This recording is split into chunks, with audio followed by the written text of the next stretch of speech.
गरीबी का साम्राज्य था, गरीबी के मानो राजा थे सुदामा जी। एक दिन की बात है कि बच्चे भूख के मारे पीड़ित हो रहे थे, तो माँ का हृदय भर आया बच्चों की भूख को देख करके। उधर दृष्टि डाली तो सुदामा जी तो कृष्ण कृष्ण कृष्ण कृष्ण का जप कर रहे हैं। बच्चों ने कहा कि माँ भूख लग रही है, हमारी तो जान निकली जा रही है। तो बेचारी दरिद्रता की मूर्ति कप कपाती हुई सुदामा जी के पास पहुंची और जाकर के बैठ गई। सुदामा जी के सामने हाथ जोड़ करके बोली कि हे महाराज, हे पतिदेव, ये माला बंद करके थोड़ी हमारी बात भी सुन लोगे? उन्होंने कहा बताओ देवी क्या बात है। कि ननु ब्रह्मन भगवता सखा साक्षात लक्ष्मी पतिः ब्रह्मणस्य शरण्यस्य भगवान सात्वतर शव। हे भगवान, हे ब्राह्मण देवता, हमने सुना है और आपने कई बार बताया था कि सर जी बच्चे का आधार कार्ड बनवाना है, सारे डॉक्यूमेंट्स हैं। और सुना है और आपने कई बार बताया था कि गुरुकुल में आपके साथ एक आपके सखा थे जिनका नाम श्री कृष्ण है, और वो इस समय थोड़ी ही दूर पर यहाँ द्वारका है जो सोने की बनी हुई है, वहां के वो राजा हैं, द्वारकाधीश हैं। तो बच्चे भूख के मारे पीड़ित हो रहे हैं, आपके मित्र हैं और कहते हैं कि धीरज धर्म मित्र और नारी आपत काल परके उचारी। आपके मित्र हैं तो आप एक बार उनके पास चले जाएं। जब आपको वो देखेंगे तो देखते ही पहचान लेंगे कि गरीबी है सुदामा के यहाँ, तो कुछ न कुछ व्यवस्था ऐसी कर देंगे कि हमारी गरीबी मिट जाएगी। इसलिए भगवान आप द्वारका चले जाइए, द्वारकाधीश के पास। सुदामा जी मुस्कुरा गए, बोले कि वाह, आज तक तो हम ही सबको शिक्षा देते थे, आज तुम हमको शिक्षा दे रही हो। शिक्षक हो शीघ्रे जग को, पियता को कहा अब देते हैं शिक्षा। जे तप से परलोक सुधारत, संपत्ति के तिनके नहीं छा।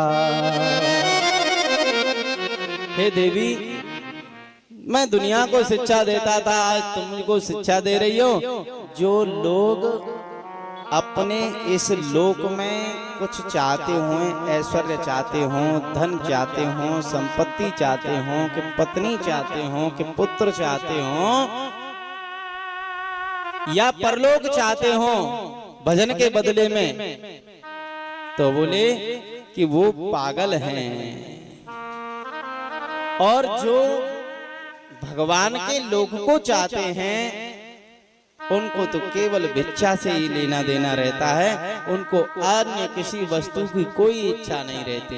देवी, भगवान ने प्रतिज्ञा की है, तुम काहे को चिंता करती हो? अरे चुपचाप दे लो, काई हल्ला कर रहे हो भाई। अनन्या चिंतयन्तो मां ये जना पर्युपासते, तेषां नित्ययुक्तानां योगक्षेमं वहाम्यहम्। उन्होंने कहा कि देखो, मैं ये कह रही हूँ कि ज्यादा तो नहीं, भगवान का ये प्रण है कि जो भगवान का अनन्य चिंतन करता है उसके योग क्षेम को वहन भगवान करते हैं। योग माने जो वस्तु उसके पास नहीं है उसको प्राप्त कराने का काम भगवान करते हैं। और जो वस्तु हमारे पास है उसकी रक्षा भी भगवान करते हैं। तो ये योगक्षेम तो भगवान का प्रण है, प्रतिज्ञा है। तो इसलिए मैं कहती हूँ कि आप भगवान के पास चले जाओ। उन्होंने कहा कि देखो देवी, बिल्कुल सच्ची बात है, मैं बिल्कुल झूठ नहीं बोल रहा। जैसे हनुमान जी महाराज ने अपना हृदय फाड़ करके सबको सीताराम का दर्शन कराया था, उस प्रकार तुम मेरे हृदय को, कलेजे को फाड़ लो। फिर देखो इसमें क्या है, मेरे मन में क्या भरा हुआ है, ये तुम देखो। मेरे लिए हर के पद पंकज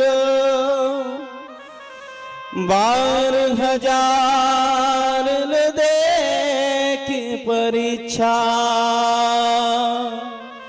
और इनको धन चाहिए बावरी, और ब्राह्मण के धन के बल भिक्षा। मेरे हृदय को तुम चीर के देखो, चाहे 1000 परीक्षा ले लो, इसमें धन संपत्ति कुछ नहीं है। इसमें तो केवल कृष्ण भरा हुआ है, कृष्ण भरा हुआ है। और ब्राह्मण का धन केवल भिक्षा होता है, वो भिक्षा से ही अपना जीवन काटे, यही उसका धर्म है, स्वधर्म। सुशीला ने समझ लिया कि बड़ा पक्का है, जावेगा नहीं। अब ये जो देवियां होती हैं, ये ब्रह्मा जी ने इनको थोड़ी चतुराई तो दी है, कभी कभी काम बिगाड़ भी लेती हैं, कभी कभी बना भी लेती हैं। इन्हें सोचा सुशीला ने कि अब बात को बदल दो, अब लेने देने की बात कछु मत करो। उन्होंने कहा देखो महाराज, मैं तो ये कह रही थी कि बड़े बड़े महात्माओं को ध्यान करने पर भी उनकी छवि का दर्शन नहीं होता है, और तुम ये शरीर लेकर के पंचभूत का यहाँ रह रहे हो, थोड़ी दूर द्वारका है, कम से कम अपनी आंखों से उनका दर्शन तो कर लो, अपने जीवन को तो धन्य बना लो कि माला लेके कृष्ण राम रटते रहोगे। अब तो सुदामा जी का दिमाग एकदम दौड़ पड़ा कि हाँ, ये लाभ मिल सकता है, कम से कम इस शरीर से उनका दर्शन हो जाएगा, और मुझे तो कुछ जरूरत है ही नहीं। अर्थन धर्मन काम रुचे गति न चहु निर्वाण, जन्म जन्म मोए दीजियो, जन्म जन्म रति राम पदिये वरदान। उन्होंने कहा देवी तुमने बिल्कुल सही कहा है, मुझे जरूर जाना चाहिए, अब मैं जाऊंगा। लेकिन देखो, किसी रिश्तेदार के यहाँ जाओ, किसी मित्र के यहाँ जाओ तो खाली हाथ मत जाओ, गुरु के यहाँ जाओ, महात्मा के यहाँ जाओ तो खाली मत जाओ, कुछ न कुछ लेकर के ही जाना चाहिए। और ये पुरुषों की पहचान है कि वो खाली आते ही चल देते हैं। फिर बाजार पर को जब वो देवी जी खिंगी पीछे ने रोक लो, अजू केला फेला ले लो, अगार नहीं मिलेगा, और नहीं वो तो सीधे मोटरसाइकिल के गाड़ी लेके चले ही जा रहे हैं, चले ही जा रहे हैं। लेकिन वो ध्यान रखती हैं कि जी तो बाहर बैठ जाएंगे, बाहर ले कबरा में, इनका तो नाश्ता हुआ आवो, चाय आवे, दूध आवे, मैं जाऊंगी भीतर। तो भीतर फिर बालक कहेंगे कि मौसी आई है, कि बुआ आई है, कछु लाई कि न लाई। इसलिए खाली हाथ नहीं जाना चाहिए देवी, और कुछ भेंट सामग्री होनी चाहिए।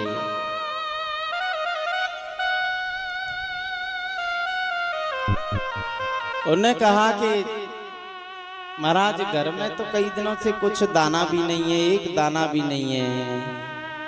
तो तत्काल वो गई पड़ोसियों के यहाँ से 4 मुट्ठी 4 घरों से चावल लेकर के आई। किसी घर से कोटा के जैसे चावल मिल गए, कहीं से बासमती मिल गए, कहीं से छिलका चढ़े हुए मिल गए, 4-5 तरह के चावल मिले। वो 4 मुट्ठी चावल लेकर के आई और उसको एक कपड़ा में बांधा है, और कपड़ा भी वो फटा था।